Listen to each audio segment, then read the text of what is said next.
Un plaisir de vous retrouver pour cette édition du 19h45. Bonsoir à toutes et à tous, voici le sommaire. Comment intégrer les travailleurs et les entreprises informelles dans les économies formelles afin de réduire les inégalités dans le monde? C'est le sens que revêt la Journée mondiale de la justice sociale célébrée ce 20 février. Et on remarque de plus en plus que de nombreux jeunes parents utilisent des crèmes pour éclaircir la peau de leurs enfants, une pratique qui n'est pas sans conséquences sur la santé du nouveau-né.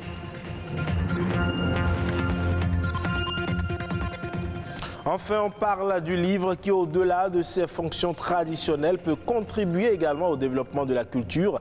Comment y arriver? Happy Goudou, gestionnaire de patrimoine, nous en parle.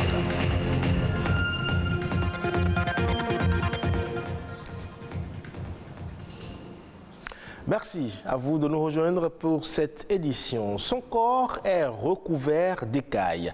Il possède de petites pattes griffues et se nourrit de fourmis et de termites à l'aide d'une longue langue gluante. Cet animal étonnant, c'est le pangolin, un petit mammifère présent en Afrique et en Asie et long de 30 à 80 cm, est à l'honneur ce 20 février. Désigné au départ comme principal vecteur du Covid-19 à l'humain, le pangolin est à ce jour le mammifère le plus chassé illégalement au monde, bien plus en nombre que les éléphants et les rhinocéros réunis. À l'occasion de cette journée mondiale du pangolin, l'appel est lancé pour la prise de mesures de protection d'urgence pour préserver cette espèce en voie de disparition. Plus de 60% de la population active mondiale, soit 2 milliards de femmes, d'hommes et de jeunes, gagnent aujourd'hui leur vie dans l'économie informelle, ne bénéficiant d'aucune forme de protection sociale ou d'avantages liés à leur emploi. Toute chose exacerbée par la survenue de la pandémie de Covid-19. Et c'est d'ailleurs pourquoi la communauté internationale, en ce 20 février, journée mondiale de la protection sociale, appelle à se mobiliser justement pour faire avancer la justice sociale. Depuis l'avènement de la pandémie de la Covid-19, la justice sociale n'a pas été du tout la chose la mieux partagée dans plusieurs contrées du monde entier. Et pourtant, elle est la reconnaissance et le respect des droits fondamentaux de toutes les personnes de la société, donc sans discrimination. Parmi ces droits fondamentaux, il y a le droit à un logement, le droit à la liberté d'expression, le droit à l'éducation et aux soins de santé, la liberté de religion et la liste n'est pas exhaustive. La justice sociale sous-entend aussi l'égalité entre les sexes. Mieux, avoir un emploi est l'un des facteurs les plus déterminants en termes de justice sociale. Il permet de gagner un salaire pour, entre autres, se loger, se vêtir, se nourrir, se déplacer et se divertir. En instaurant cette journée, l'Organisation des Nations Unies rappelle que les gouvernements ont pris l'engagement de faire de l'élimination de la pauvreté et du chômage l'une de leurs priorités. Pour renforcer la justice sociale, il faut entre autres développer la justice, l'équité, la démocratie, la participation citoyenne, la transparence, la responsabilité et l'intégration dans tous les domaines et à travers le monde. La justice sociale passe, entre autres, par un marché du travail viable et juste. Un travail juste et bien rémunéré est garant d'une qualité de vie et du développement économique et social d'un pays. C'est pourquoi, depuis 2009, l'Assemblée générale des Nations unies a désigné le 20 février comme étant la journée où l'on célèbre la justice sociale. Parlons à présent de ces jeunes mamans qui rêvent d'avoir un bébé présentable et souvent même de teint clair. Ces femmes, mères de famille, pour arriver à leur fin, appliquent des produits éclaircissants à leur nouveau-né. Cela pour éclaircir ou pour éviter que ces enfants ne noircissent. Un phénomène pas sans conséquences sur la santé du bébé. Suivons cet élément qui nous donne plus de précision. Utiliser ça plusieurs fois parce que ça fait du bien aux enfants pour la peau, ça garde les teints, ça enlève les taches. C'est la nouvelle tendance, avoir des bébés de peau claire et lisse. Pour y arriver, tous les moyens sont bons. Certaines femmes nourrices font des compositions de pommades de tout genre. Je vends des pommades aux femmes. Elles font le mélange qu'elles passent à leurs enfants. Beaucoup d'entre eux viennent ici pour qu'on puisse leur proposer des pommades pour leur bébé. Ça fait beaucoup de choses contre les imperfections. Ça hydrate la peau du bébé, ça garde le teint du bébé, ça n'éclaircit pas trop. Erreur. Le mélange de ces différents produits contiendrait des substances qui peuvent s'avérer nocives pour la santé du bébé. Le bébé qui naît tout rosé donc, va commencer à apparaître au bout de la première semaine de vie, va commencer à prendre des traces de pigments, il va commencer à noircir, si je veux utiliser ce terme-là.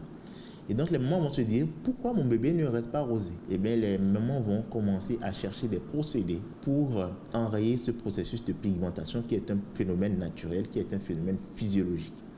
Et donc c'est la recherche donc, de ces concoctions, ces décoctions, que en général on se retrouve dans les marchés à voir des femmes acheter des substances qui peuvent contenir des antibiotiques, qui peuvent contenir donc, de l'hydroquinone, qui peuvent contenir des corticoïdes, qui peuvent contenir des acides de fruits et qui peuvent contenir des substances même qui sont cancérigènes à la base et qui ne sont pas tolérées normalement dans des pays où la réglementation cosmétique est vigilante.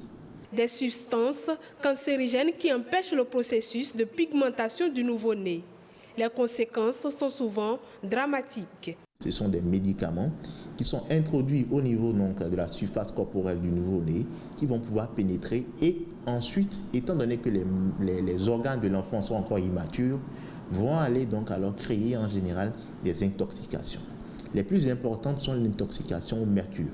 Et puis, vous avez également des intoxications qui peuvent entraîner des insuffisances surrénaliennes ou des insuffisances rénales chez le nouveau-né. Et alors là, dès que l'enfant va passer le cap de 9 mois, où il n'aura plus les anticorps maternels, vous allez voir donc la prédominance d'infections de toutes sortes, des infections virales, des herpès, des infections bactériennes, d'accord, des infections au staphylocoque, des infections parasitaires, les infections mycosiques, les champignons. Avoir un bébé physiquement présentable est sans doute le rêve de toute femme gestante. Cependant, appliquer des pommades sur la base des combinaisons sans orientation d'un spécialiste constitue un éventuel danger que doivent éviter les mamans. Parlons à présent de ce document écrit, composé de pages reliées les unes aux autres. Le livre, puisque c'est de ça qu'il s'agit, a pour fonction d'être un support de l'écriture permettant la diffusion et la conservation de textes de nature variée. Cependant, le livre peut-il être un facteur de développement culturel? Eh bien, Happy Goudou, gestionnaire du patrimoine culturel, nous en parle. Le livre est l'instrument privilégié du savoir et qui veut réellement se rapprocher du savoir ne peut passer que par le chemin du livre. C'est une filière, disons, importante pour le développement culturel d'un pays parce que le livre, avant de devenir ce document, disons, imprimé, qui renferme le savoir, la connaissance, il passe par des étapes. Du coup, c'est une chaîne avant que le document que nous voyons ne soit réellement visible parce que la finalité, c'est, disons, la rentabilité économique que cet ouvrage-là, qui a été inspiré par l'auteur, puisse apporter. L'importance du livre pour l'économie d'un pays ou la culture d'un pays, c'est à double titre.